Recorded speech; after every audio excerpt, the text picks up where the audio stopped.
Debbie en Kevin van de Venlose reddingsbrigade zijn gisteren weer in een volle maand in het onecht verbonden.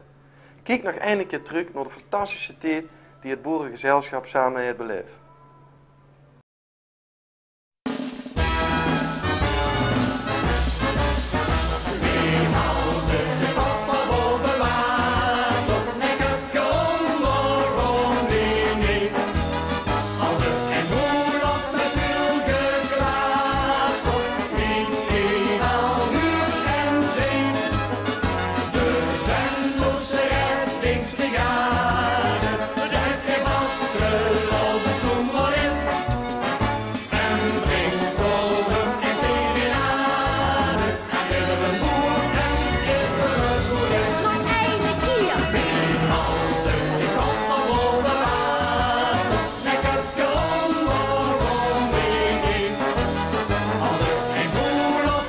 De raceplan van Jokes heeft gezorgd voor veel joeks en jen in het stadje van lol en plezier. Maar laten we jou eerlijk zien, wilde zeggen dat ik meer dan weert. Hier ben ik geboren en een mazzelee aan de oeievaar gezworen. Ik wil nergens anders heen. Tuurlijk heb ik ook mee op de stad gevlogen, maar ik glijf nou in de wiesheid, het geluk leed hem de nood.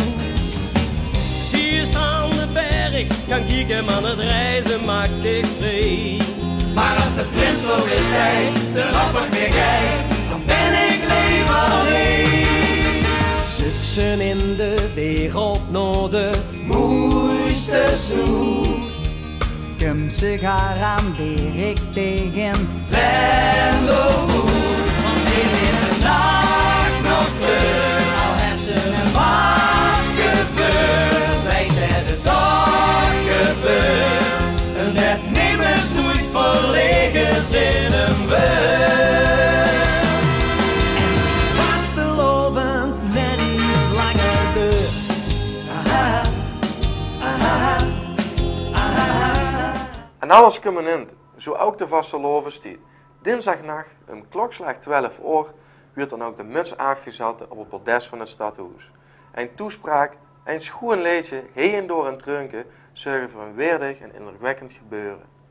Duizenden vastelovensvierders beleven een in van de vasteloven om gruus op te zien. Wie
Bedankt voor het kijken naar Jokes TV Werkoverzicht. Wij zien er in november weer. Wie is dan?